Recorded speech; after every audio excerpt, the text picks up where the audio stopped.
በስመ አብ ወወልድ ወመንፈስ ቅዱስ አሐዱ አምላክ አሜን።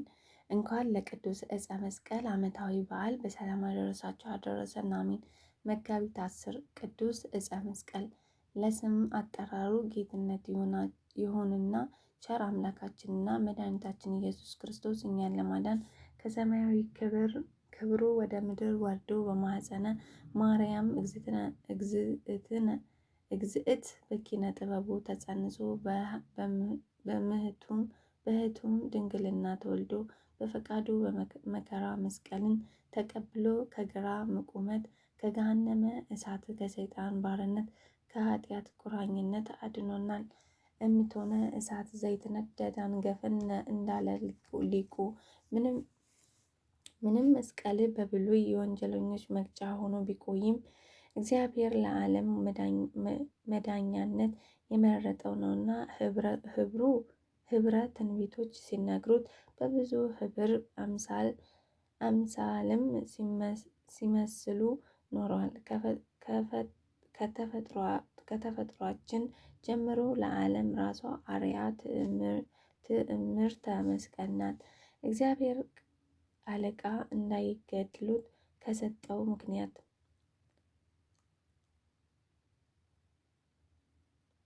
እግዚአብሔር ለቃየን እንዳይገድሉት ከሰጠው ምክንያት ዘፍጥረት 4 ምዕራፍ 4 ቁጥር 15 ጀምሮ ይስሐቅ ሊሰዋ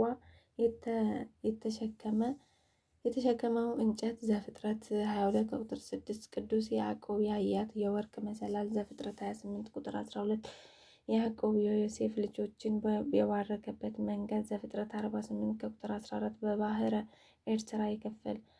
ኤርትራን የከፈለበት የሙሴ በትር ዘጸአት 14 ቁጥር 15 የናዙ እባብ የተሰቀለበት እንጨት ዘኍልቍ ምዕራፍ 21 ቁጥር 8 ጨምሮ በርካታ ምሳሌዎች ለቅዱስ መስቀል መኖራቸው በተርጉማን ተነግረዋል። ቅዱስ ዳዊት የመሰሉ ነቢያት ደግሞ ለሚፈሩህ ከቀስት ያመልጡ ዘንድ ምልክትን ሰጠሃቸው እያለ መስቀሉን ከርቀት ተመልክቷል። መዝሙረ ዳዊት መዝሙር 59 ቁጥር 4። በአዲስ ኪዳን ግን ምሳሌው ገሃድ ሆኖ ጌታ በዕፀ መስቀል ላይ ተሰቅሎ ስጋውን ቆረሰበት፣ ደሙንም አፈሰሰበት፣ ዓለምንም አዳነበት።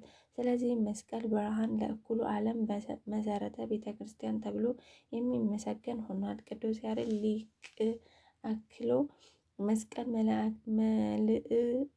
መልዕልተ ኩሉ ነገር እያድነነ እምጸር ብሎ ጠላትን አሳፋሪ መሆኑን ይነግረናል። ብርሃነ ዓለም ቅዱስ ጳውሎስ ስለ መስቀል አጉልቶ አስተምሯል። መመኪያችን ነውና አንደኛ ቆሮንቶስ ምዕራፍ 1 ቁጥር 18፣ ገላትያን 6 ምዕራፍ 6 ከቁጥር 14። አንዳንዶቹ እኛ የተሰቀለውን ትታችኋል ይሉናል። የተሰቀለውንማ የጌቶች ጌታ የነገስታት ንጉስ የአማልክት አምላክ ሁሉ በእጁ የያዘ ኢየሱስ ክርስቶስ ነውና ከክርስቶስ በላይ የሚመለክ በወዴት አለና። ነገር ግን መስቀልን ንቆ የተሰቀለውን ማክበር አይቻልምና እኛ ለመስቀሉ የጸጋ ስግደትን እንሰግዳለን፣ እናመሰግነዋለን፣ እናከብረዋለን። ቤዛ ጽኑዕ መድኃኒተ ኃይል እያልን እንጠራዋለን። አባቶቻችን በመስቀሉ ምርኩዝነት ማዕበል ኃጢአት ባህረ እሳትን ተሻግረዋል። በመስቀሉ ቢመኩ አጋንንትን ድል ነስተዋል፣ ጠላትንም አሳፍረዋል። እኛም በመስቀሉ አምነን ከብረን ገነን እንኖራለን፣ ተጠቅመንበታልና ከራሳችን ሕይወት በላይ ምስክርን አንፈልግም። በዓለ መስቀል በዚች ዕለት የክብር ባለቤት ጌታችን አምላካችን መድኃኒታችን ኢየሱስ ክርስቶስ የተሰቀለበት መስቀል የተገለጠበትና የተገኘበት ነው። የዚህ የከበረ ዕፀ መስቀል መገለጡና መገኘቱ ሁልጊዜ ሆኗል። መጀመሪያ የጻድቅ ንጉሥ የቆስጠንጢኖስ እናት በሆነች በንግሥት እሌኒ እጅ ነው። እርሷ ለእግዚአብሔር ተስላ ነበርና ልጄ ቆስጠንጢኖስ ወደ ክርስቲያን ሃይማኖት ቢገባ ወደ ኢየሩሳሌም ሄጄ መስቀሉን እስከ አገኘው ድረስ ልትፈልገው በኢየሩሳሌም ያሉ ቅዱሳን መካናትን አብያተ ክርስቲያናትን ልታንጻቸው ነው። ከዚህ በኋላ ልጇ አምኖ የክርስትናን ጥምቀት በተጠመቀ ጊዜ እሌኒ ቅድስት ወደ ኢየሩሳሌም ሄደች። ከእርሷ ጋርም ብዙ ሰራዊት ነበር። ደርሳም ስለ ከበረ መስቀል በመረመረች፣ የሚያስረዳት አላገኘችም። የአይሁድ ወገን የሆነ አንድ ሽማግሌ ሰው አስራ በረሃብና በጥም አሰቃየችው። በተጨነቀ ጊዜ ለንግሥት እሌኒ የጉልጎታን ኮረብታ አስጠርጊ ብሎ ነገራት። እርሷም ይጠርጉ ዘንድ አይሁድን አዘዘቻቸው። ቤቱን የሚጠርግ ሰው ሁሉ ጥራጊውን በውስጡ የከበረ መስቀል በዓለት በጌታችን መቃብር ላይ እንዲጥል አይሁድ አስቀድመው አዘዘው ነበርና ንግሥት እሌኒ እስከ ደረሰችበት ጊዜ ከ200 ዓመት በላይ ጥራጊያቸውን ሲጥሉበት ኖሩ። ኮረብታም ሆነ። አይሁድን በጠረጉት ጊዜ ሶስት መስቀሎች ተገለጡ።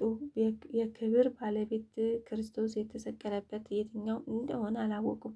የሞተ ሰው አግኝተው አመጡ። አንዱን መስቀል አምጥተው በሞተው ሰው ላይ አኖሩት፣ አልተነሳም። ዳግም ሌላ መስቀል አምጥተው በሞቱ ላይ አኖሩ፣ አሁንም አልተነሳም። ከዚህ በኋላ ሶስተኛው መስቀል አምጥተው በሞቱ ላይ አደረጉት፣ ያን ጊዜ የሞተው ሰው ተነሳ።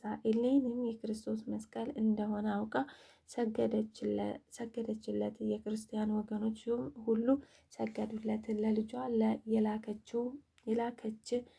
የላከችው ይህ መስቀል ነው የሚል በሌላ መጽሐፍ ይገኛል። የቀረው ግን አንዱ በውስጡ ተተክሎበት የነበረ ከእርሱም እኩሌታውን ከቅንዋቱ ጋር ወደ ልጇ የላከችው ነው። ከዚህ በኋላ ስራቸውና ህንጻቸውን ነገር በመስከረም ወር በ17 ተጽፎ የሚገኝ አብያተ ክርስቲያንና የከበሩ ቦታዎች አነጸች። ሁለተኛም በሮም ንጉሥ በሕርቃን ዘመን የሆነ ሲሆን በፋርስ ሰዎች በግብፅ አገር ሳሉ ወደ አገራቸው ሊመለሱ ወደዱ። ከሹሞቻቸውም አንዱ የጦር መኮንን ተነጥሎ ወደ ኢየሩሳሌም አልፎ ደረሰ።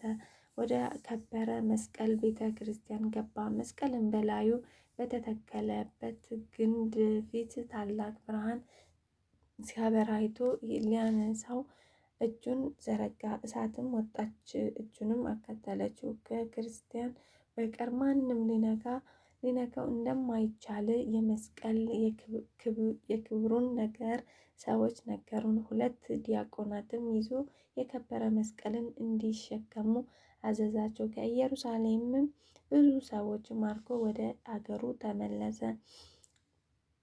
የፋርስ ሰዎች ኢየሩሳሌምን እንዳያጠፏት ብዙዎች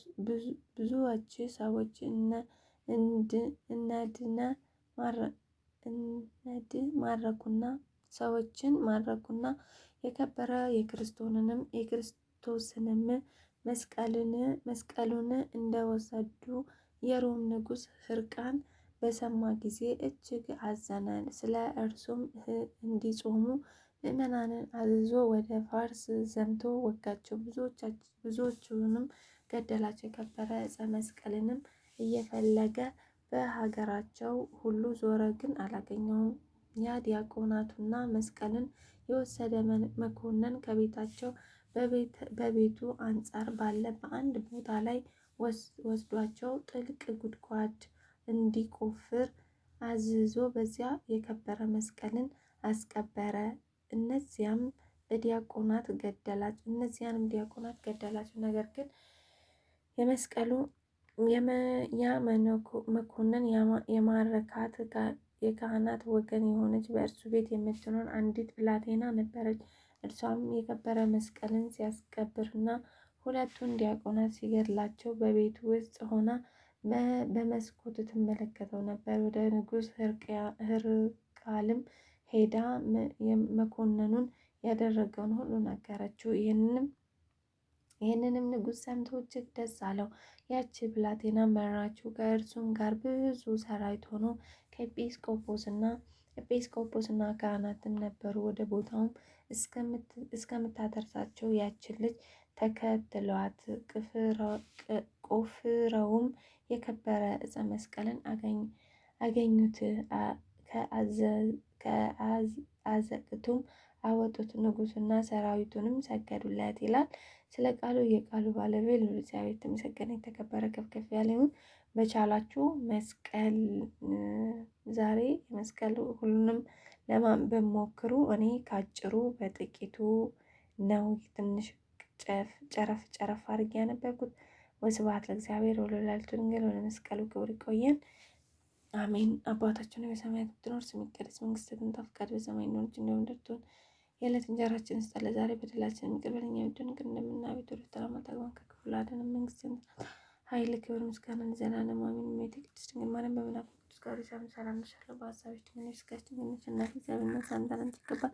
ከሴቶች ሁሉ ተለይተሽ አንቺ የተባረክሽ የማኅፀንሽ ፍሬ የተባረከ ነው። ጸጋን የተመላሽ ቅድስት ሆይ ደስ ይበልሽ፣ ልዑል እግዚአብሔር ከአንቺ ጋር ነውና ከተወደደው ልጅሽ ከጌታችን ከመድኃኒታችን ከኢየሱስ ክርስቶስ ዘንድ ይቅርታና ምሕረትን ለምኝልን ኃጢአታችንን የሚያስተሰርይ ዘላለማዊ ክብር ምስጋና ይሁን አንድ አምላክ ለሚሆን ለአብ ለወልድ ለመንፈስ ቅዱስ ዛሬም ዘወትርም እስከ ዘላለም ድረስ